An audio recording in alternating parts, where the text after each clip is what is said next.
Bonjour à tous, donc bienvenue dans cette vidéo. Je vous propose un exercice assez difficile, hein. Le bac S Polynésie 6 juin 2017, exercice 2. Alors difficile parce que il y a peu de questions, il y a quand même 5 points. Donc vraiment, chaque question va peser lourd. Vous avez donc ici un disque en carton de rayon R. Ici, on découpe un petit secteur angulaire. Alors je dis petit, mais ici il est petit, mais pourquoi pas découper un grand secteur, on verra ça plus tard. Voilà, et ensuite, eh bien, on superpose les bords et on forme un cône. Et l'intérêt, c'est d'essayer de trouver quel est le cône de volume maximal qu'on peut faire avec. Donc ici, trouver la valeur de alpha qui donne le cône de volume maximal. Voilà. Et donc en première partie, on va faire une étude d'abord avec un rayon ici égal à 20 cm. Et on va essayer de montrer ou pas que l'angle dépend, que l'angle alpha, qui rend le volume maximal, dépend du rayon ou ne dépend pas du rayon. Donc première question ABC, vous allez voir, bon, c'est pas si simple que ça, parce que déjà, ça reste un petit peu la géométrie. En plus, vous allez voir, on va faire une étude avec une dérivée pour trouver un volume maximal, donc ça c'est intéressant. Et donc on est parti. Première question, donc rayon 20, montrer que le volume du cône, en fonction de la hauteur, c'est 1 tiers de pi fois 400 moins h carré fois h. Alors dans le texte, quand même, on vous rappelait, pour pas que vous soyez bloqué pendant tout le sujet, le volume d'un cône de révolution, ici, d'un disque d'air A, c'est donc 1 tiers de A fois H. A, c'est la base en fait. 1 tiers de la base. Alors la base de votre cône, c'est l'air de ce cercle là en bas, de ce disque ici. Vous ferez donc 1 tiers fois cet air multiplié par la hauteur. Donc il va falloir évidemment connaître cette hauteur. Donc ce volume, alors ici, ça va donc faire 1 tiers de A fois H. Alors combien vaut A, combien vaut H? Alors la première chose pour trouver l'air ici de la base, ici, donc ce qu'ils appellent ici dans le texte A, il faut connaître le rayon de ce cercle, parce que ça fait, vous voyez, vous avez un cercle ici, il faut connaître son rayon. Alors le rayon, vous ne l'avez pas, vous avez la hauteur, puisqu'on veut exprimer en fonction de H, donc vous considérez qu'on connaît H, et on connaît R, puisque ici, R, c'était, je l'ai effacé, mais c'est 20 cm. Donc, on va utiliser Pythagore. Qu'est-ce qu'il nous dit Pythagore? Alors Pythagore, où ça? Alors vous prenez un plan de coupe ici de votre cône, voilà, vous avez un angle droit ici, vous formez un triangle avec ici H, R, c'est l'hypoténuse, donc le rayon du cercle qui est en haut, c'est donc petit r carré plus h carré, c'est Pythagore, ça vaut donc R2, d'après Pythagore. Donc le rayon que vous avez ici dans votre cercle qui fait la base de votre cône, c'est donc R2 égale donc grand R2 qui vaut 20, donc 400, moins H2. C'est de là que vient le fameux 400. Donc, ça veut dire que l'air donc de notre base du cône ici, c'est un disque, donc qui dit disque, pi R2, donc pi fois petit r au carré. R au carré, là, c'est donc pi fois 400 moins h au carré. Ensuite, donc maintenant, volume de notre cône, c'est 1 tiers donc de l'air du disque multiplié par la hauteur h, donc 1 tiers que multiplie pi fois 400 moins h2 fois h. On regarde, c'est exactement ce qu'on nous propose. Donc on a fini cette première question. Donc vraiment, la chose importante, c'est que vous devez comprendre, voilà, ce qui nous manque pour calculer donc ce volume, c'est l'air du disque. Et le disque ici, on ne connaît pas son rayon. Que j'ai noté petit r pour ne pas mélanger avec le grand R qui est déjà pris dans le texte. Et ce rayon, je répète, vous le calculez en regardant ce triangle ici, c'est une coupe du cône. Vous avez un triangle rectangle. La hauteur h, elle est censée être connue. Grand R, c'est 20. Donc grâce à Pythagore, oui, vous avez réussi à trouver donc le volume en fonction de h. Je vais le noter parce qu'on va s'en servir. C'est donc 1 tiers de pi fois 400 moins h2 fois h. Deuxième question. Justifier qu'il existe une valeur de h qui rend le volume maximum. Donc il faut étudier cette fonction VH. Donc on va étudier, on étudie VH. Évidemment sur un intervalle où h est positif, donc sur 0 plus l'infini. Alors la hauteur maximale, on verra ça.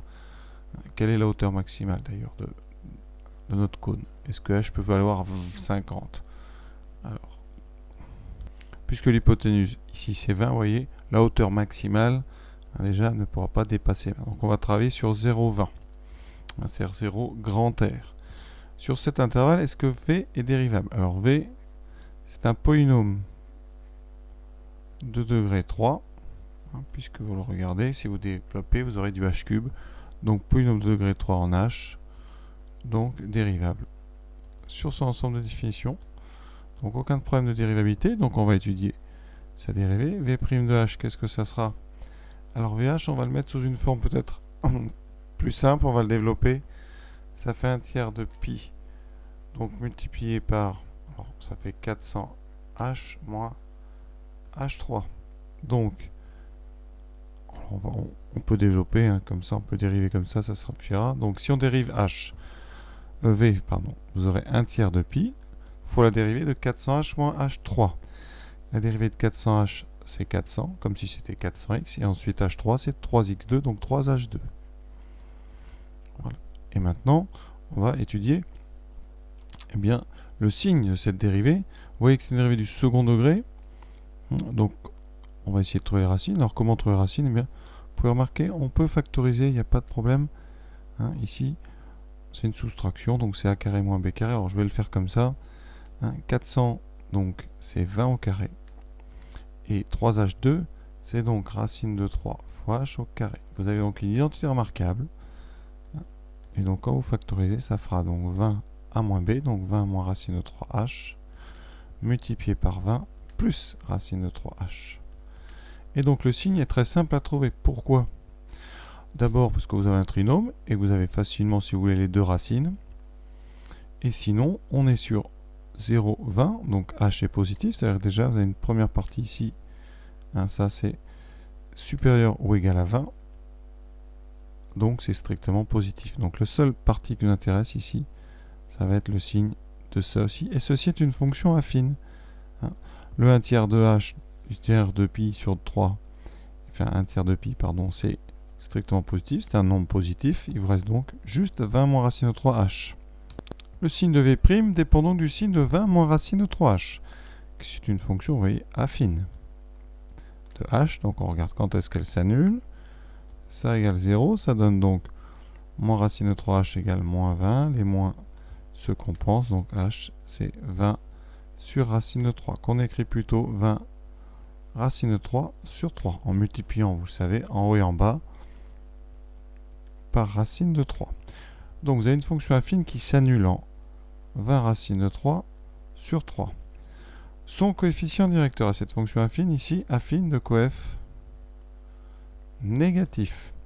Donc le tableau, c'est un tableau plus-moins. C'est-à-dire que si vous avez plus 0, moins. Donc votre fonction VH, elle est d'abord croissante, puis décroissante. Donc vous voyez ici, d'après le tableau, eh bien, on vient de montrer qu'on a une valeur ici qui rend le volume maximal. Donc, il existe bien un maximum pour V de H. Ce maximum, il est atteint pour H égale 20 racine de 3 sur 3. Alors, donner cette valeur, et bien la voilà. C'est 20 racine de 3 sur... On ne vous demande pas la valeur du volume ici, hein, pour l'instant, donc on ne va pas le faire. C'est pas la peine de se surcharger, c'est déjà un exercice qui est pas simple. Donc, hein, on se rappellera ça. Hauteur qui rend le volume, je l'appellerai HV max, c'est donc 20 racine de 3 sur 3. Alors, pour tous ceux qui n'auront pas réussi à factoriser comme moi, je vous propose une deuxième méthode. Ce trinôme ici, 400 moins 3h2, eh bien, vous l'étudiez. Donc, ça veut dire que c'est un trinôme avec a égale moins 3, b égale 0, c égale 4. Son nom discriminant, c'est 4800. Il a donc deux racines. La première, h1. Donc, moins b, ça fait 0. Donc, il vous reste moins racine de delta sur 2a, donc sur moins 6, ce qui fait racine de 4800 sur 6. Alors, on va montrer que ça vaut mon HV max ici. Alors 4800 c'est 48 fois 100, donc on peut sortir 100. Ça fait 10 qui sort, et vous aurez racine de 48 sur 6. Ensuite, 48, c'est 3 fois 16. Donc vous avez 10. Ensuite, c'est 3 fois 16. Donc le 16 va sortir sous forme d'un 4. Donc vous aurez 40 racine de 3 sur 6. Vous simplifiez par 2, ça fait 20 racine de 3 sur 3. Vous aurez ensuite une deuxième valeur h2 qui sera moins racine de 3 sur 3. Vous faites votre tableau du signe de A à l'extérieur. Donc vous voyez, vous aurez moins plus moins. Et donc vous aurez exactement le même tableau que nous. Donc voilà comment on peut s'en sortir. Maintenant on passe à la question C. Comment découper le disque en carton pour avoir un volume maximal? Déjà, donc on considère un volume maximal. Donc on considère le volume maximum. Ce qui veut dire que H vaut ce que j'ai appelé HV max, c'est-à-dire H vaut 20 racine 3 sur 3. Donc, qu'est-ce que j'ai dans mon dessin? J'ai donc ici mon cône, avec ici, comme tout à l'heure, ma coupe. Ici j'ai R, ici j'ai 20 racine 3 sur 3. Je peux donc trouver facilement ici mon petit rayon. Je vais recalculer, c'est pas la peine. Donc petit rayon au carré, ça vaudra grand R qui vaut 20. Donc 400 moins ici h carré. 400 donc moins h carré qui vaut donc le carré de 20 fois le carré de 3 fois le carré ici. On a donc fois 3 sur 9. Donc ça fait, il y a 400 en facteur, on va faire ça. Ici, 3 neuvièmes, vous simplifiez par 3. Donc 1 moins 1 tiers, c'est donc 2 tiers. Donc 800 tiers, ça c'est R carré. Donc R, c'est sa racine carrée, donc racine de 800 tiers. Alors comme tout à l'heure, il y a 2 zéros, donc on peut sortir un 10. Ça fait 10 racine de 8 tiers. Ensuite 8, c'est 2 fois 4, donc on peut sortir 2. On a donc 20 racine de 2 sur racine de 3. Donc le rayon, c'est 20 fois. Alors ici, en général, on n'aime pas les racines dessous, donc racine de 2. On multiplie en haut et en bas par racine de 3, donc on obtient 20 tiers fois racine de 6. Donc le rayon de la base du cône, c'est 20 racine de 6 sur 3. Ça veut dire qu'ici, vous avez donc votre rayon. Ça veut dire que vous connaissez ici le périmètre. Donc son périmètre, donc périmètre de cette base, c'est donc 2pi fois ce que j'ai appelé petit r, c'est donc 2pi fois 20 racine de 6 sur 3. D'accord? Ça vous permet d'avoir toute cette longueur. Et cette longueur sur le dessin, vous voyez, alors je vais faire ça en rose, vous voyez, quand vous faites le tour ici en haut sur votre cône, vous devez bien comprendre sur le dessin ici sur votre patron là, c'est cet arc de cercle ici. D'accord? Donc, qu'est-ce qu'on peut dire? Eh bien, ça va nous permettre de calculer cette longueur là, cet arc de cercle ici, que fait l'angle alpha. Donc, l'arc décrit par alpha vaut en longueur, eh bien, la longueur totale, vous avez un cercle de rayon grand R, donc c'est 2pi grand R, moins ce qu'on vient de calculer, donc 2pi fois 20 racine de 6 sur 3. Ça, c'est pas évident à trouver tout seul, mais voilà, ce qui vous donne 2pi, facteur de, alors grand R, c'est 20 depuis le début, donc ça fera, je peux encore factoriser par 20, donc 2pi fois 20 fois 1 moins racine de 6 sur 3. Alors ça fait donc 40 pi multiplié par, alors si on met tout sur 3, 3 moins racine de 6 sur 3. Ça c'est donc l'arc de cercle bleu. Et on vous donnait une formule dans le... C'est que la longueur d'un arc, quand il est exprimé en radians, l'angle, c'est rθ. Donc ici, ceci, c'est tout simplement grand R, donc 20 fois θ. Et ça nous donne θ. Donc, alors j'ai mis θ, mais ici notre θ, ça sera un angle alpha. Ça veut dire que alpha, je divise tout par 20. Alpha, c'est donc 20. Donc 40 pi par 20, ça fait donc 2 pi fois 3 moins racine de 6 sur 3. Alors maintenant, on va Ça, c'est donc pour l'instant, vous voyez, un angle en radian. Hein. Et on vous demande un arrondi de alpha au degré. Alors c'est un petit piège. Hein. Ici, c'est donc pour l'instant une mesure qu'on a en radian. Donc comment est-ce qu'il faut le découper? Il faut faire cet angle-là. Hein. Donc on prend la calculatrice. Vous allez déjà voir dans les menus, hein, toujours ici, Setup. Donc là, c'est une Casio, c'est en radian. Voilà. Vous allez donc déjà... On se met en radian. Notre angle, c'est donc... Eh bien 2 pi fois 3 moins racine de 6 voilà, divisé par 3. Donc ça, c'est votre angle en radian.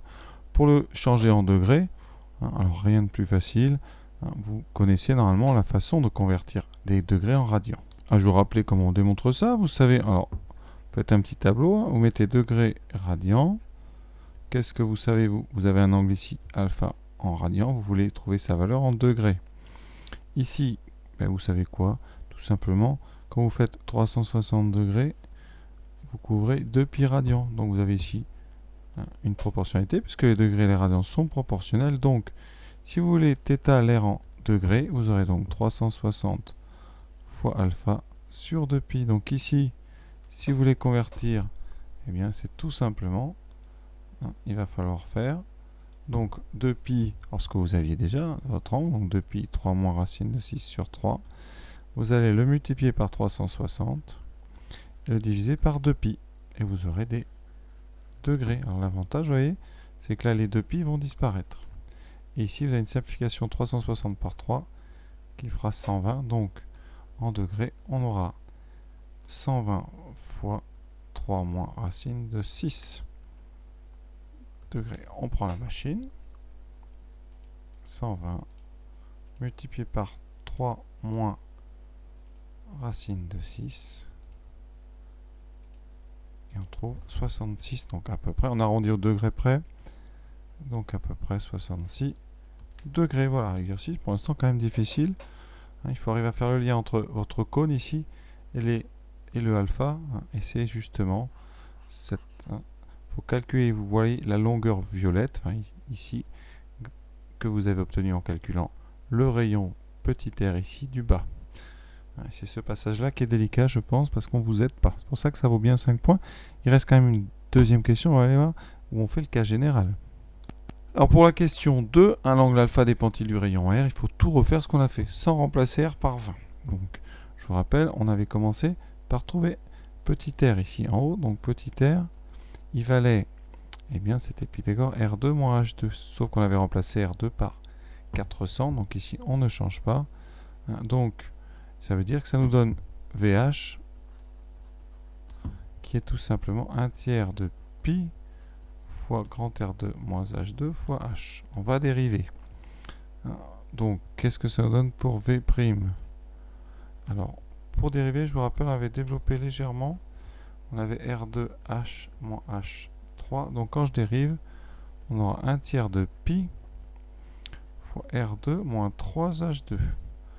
Et donc, grâce à ça, on trouve que HV max, c'est-à-dire la hauteur pour le volume max, c'est donc ici R divisé par racine de 3, c'est-à-dire R racine de 3 sur 3. Jusqu'à, vous voyez, on est bon.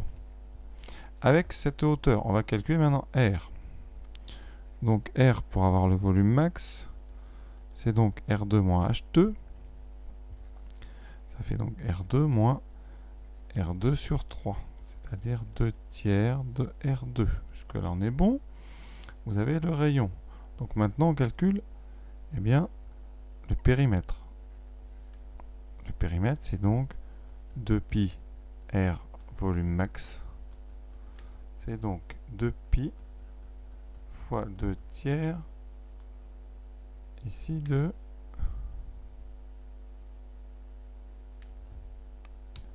Maintenant, on peut trouver petit r.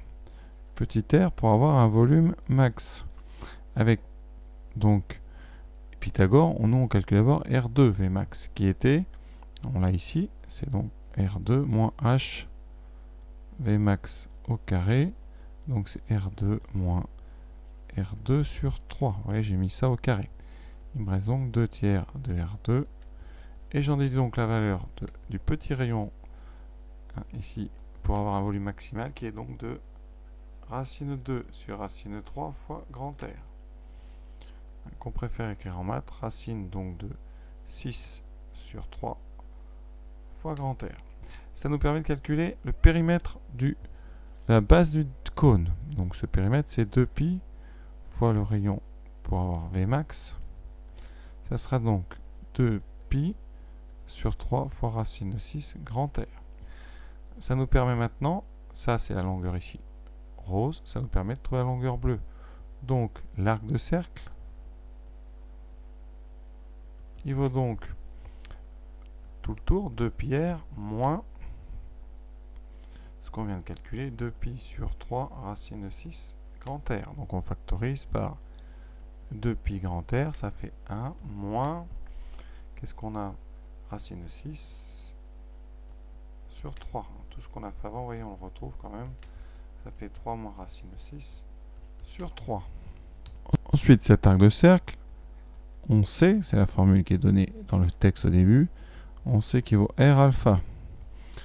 Donc ça veut dire que alpha pour avoir un volume maximum, c'est donc, eh bien, vous voyez, il suffit de diviser par R, ce qu'on vient de trouver, divisé par grand R. C'est donc 2 pi fois 3 moins racine de 6 sur 3.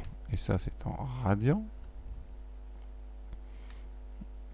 Est-ce que, eh bien, ce volume, est-ce que, pardon, cet angle dépend de R? Eh bien non.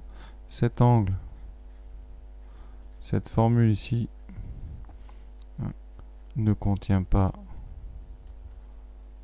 grand R, et d'ailleurs, aucune lettre, aucune variable du texte. Cela donne, donc cette formule, elle donne alpha constant égale à combien? Alors cette valeur de alpha égale, eh bien c'est donc 2pi fois 3 moins racine de 6 sur 3. C'est-à-dire que vous tombez sur un alpha qui est constant, qui ne dépend pas de R. Vous pouvez le transformer si vous voulez après, mais on l'a calculé tout à l'heure, ça donnera de toute façon à peu près 66 degrés. Donc voilà, cet exercice est terminé. Alors le risque pour beaucoup d'élèves, c'est de répondre à la question de peut-être en disant évidemment l'angle ne dépend pas du rayon sans rien démontrer. Je crois qu'évidemment le travail ici, c'est pour ça que l'exercice vaut 5 points, c'est de refaire tout rapidement évidemment en laissant la lettre R et retrouver ce 66 degrés. Voilà, j'espère que ça vous a plu. À très bientôt.